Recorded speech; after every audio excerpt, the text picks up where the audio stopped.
Bom dia, povo abençoado. Vamos para mais um estudo então, né?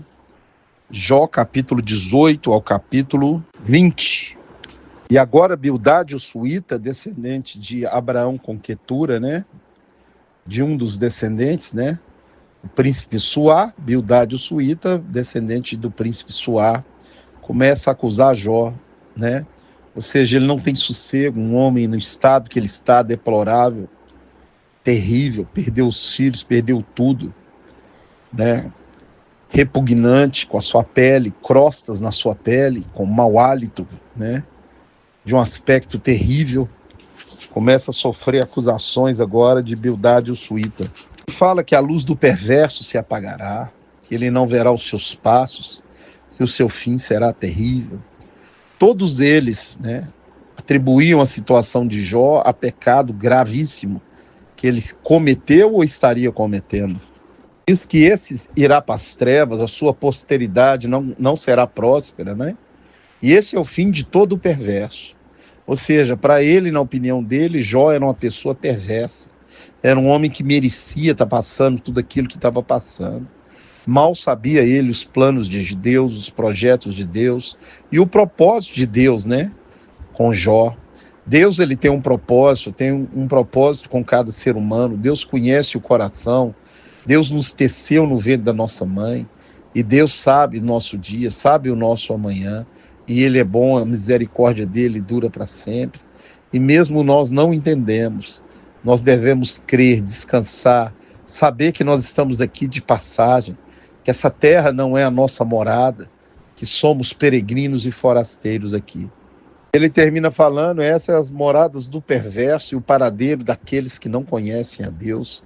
Ou seja, Jó, você não conhece a Deus. Essa era a opinião de Bildade o suíta, um dos amigos da onça de Jó. Começa falando agora que já 10 vezes eles já acusaram ele, e até quando eles vão continuar? Em vez de ajudar, em vez de amparar, em vez de cuidar de Jó, era só acusação, era só calúnia, era só difamação em cima de um homem que já estava completamente quebrado, ou seja, estavam quebrando aquele que já estava completamente quebrado. Até quando continuareis me quebrando, e não tereis vergonha de ficar me injuriando? Assim começa o capítulo, com Jó falando isso para os seus amigos da onça. Ele fala, eis que clamo violência, mas não sou ouvido. Peço socorro, mas ninguém me responde. No 14 ele fala, os meus parentes me desampararam e os meus conhecidos se esqueceram de mim. E muitas vezes é assim na nossa vida. Quando estamos no pior, o único amigo que podemos contar é Jesus. E com esse você pode contar. Creia, né? Ele está contigo todos os dias da sua vida. Falo, o meu hálito é repugnante à minha mulher. E o meu cheiro me afastam dos filhos da minha mãe, ou seja, os seus irmãos de carne. Ele fedia e o hálito dele era repugnante à sua mulher.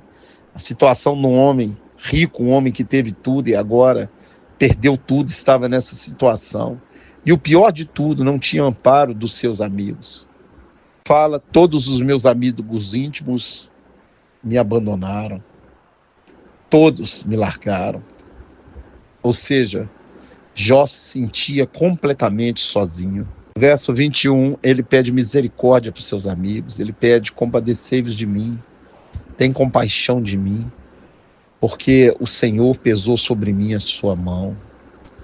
Ou seja, um homem implorando por ajuda, por socorro, sendo acusado, vituperado, injustamente.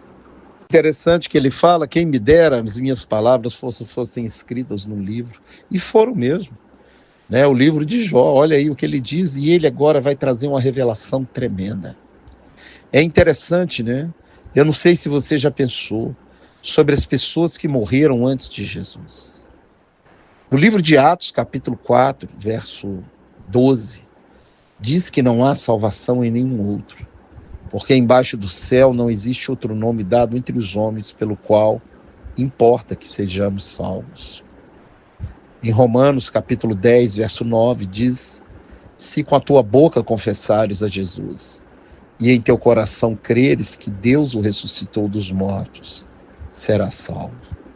E eu te pergunto, e as pessoas que não conheceram Jesus?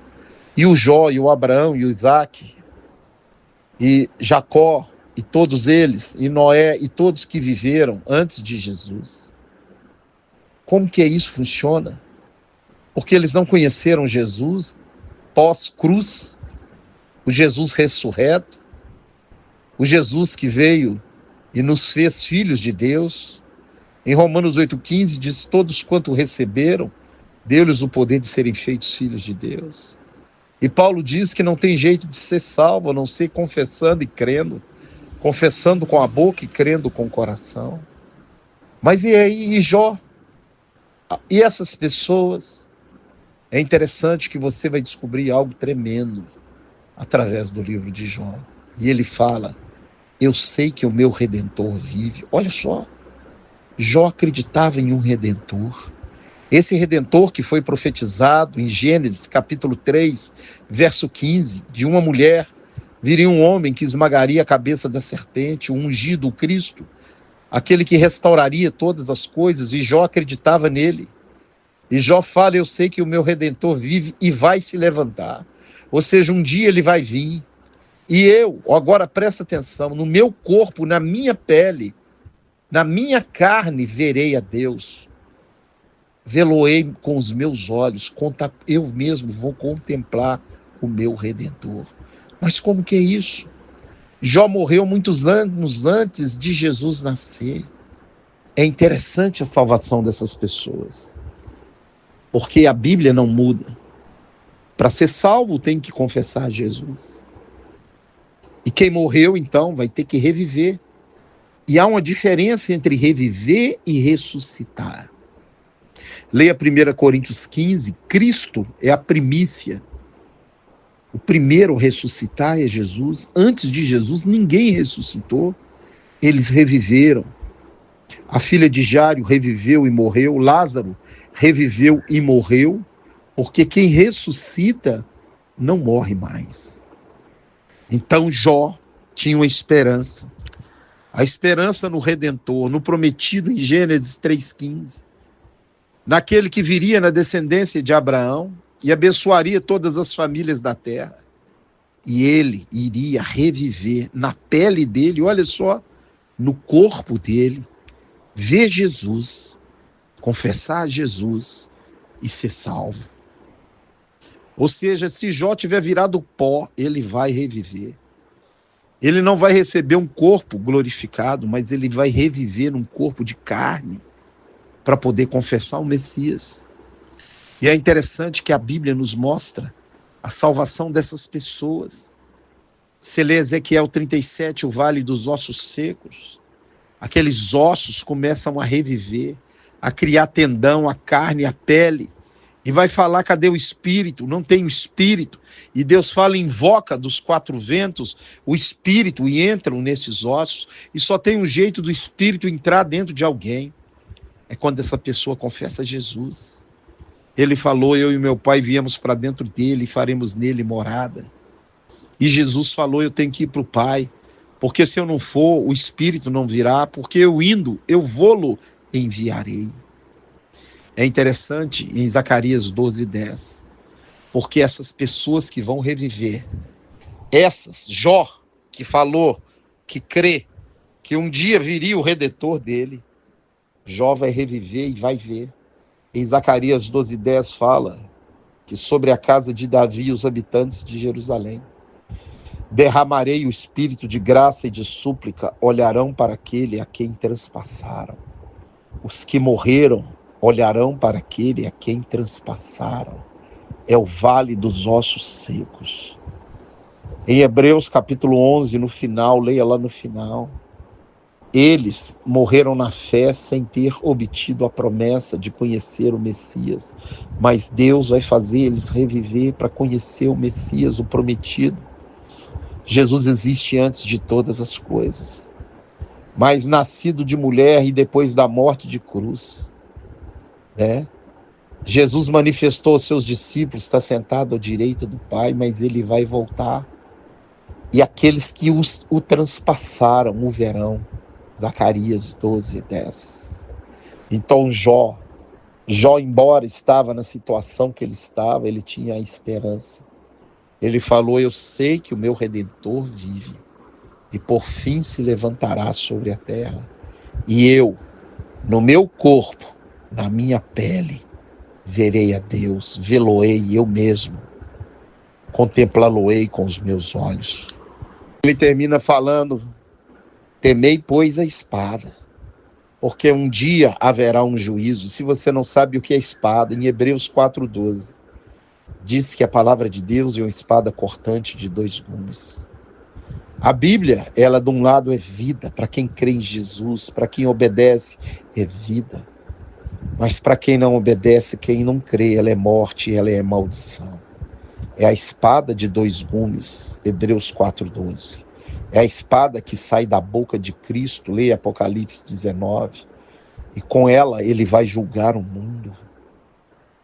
Então Jó fala: temei a espada, porque um dia haverá um juízo. E eu sei que o meu Redentor vive. Aquele que me justifica, aquele que me redime, vive. Impressionante, né? A fé do Jó, mesmo na situação, perdendo tudo, sendo acusado, ele apela para o Redentor e diz que vai levantar para vê-lo. Glória a Deus. Agora Zofar fala para ele. Zofar agora acusa Jó e fala: você me obriga a te responder, a te repreender, ou seja, continua a repreensão em cima de um homem vituperado pela enfermidade, pela desgraça que foi acometida a sua vida. E fala: eu vou te repreender segundo o meu entendimento. Verso 15, ele fala: você engoliu riqueza, mas vai vomitar do seu ventre. Deus vai fazer você vomitar. Misericórdia nesses amigos. Com os amigos desses, ninguém precisa de inimigo. Fala: oprimiu, desamparou os pobres, roubou casas que não edificou. Misericórdia. Ele fala que esse homem ruim, maligno, vai perder tudo. Como Jó perdeu, ou seja, Jó, você é maligno. Você perdeu tudo porque você é maligno. Eu sou obrigado a te repreender. Olha que amigo da onça. Esta é a ordem decretada por Deus, a herança do homem perverso. Ou seja, o que você está passando é a herança do homem perverso. Que Deus te abençoe e te guarde nesse dia. Que você aprenda com o sofrimento de Jó, que a nossa leve e momentânea tribulação produz para nós peso de glória na manifestação de Jesus Cristo na nossa vida. Fique na paz, tenha um excelente dia em nome de Jesus.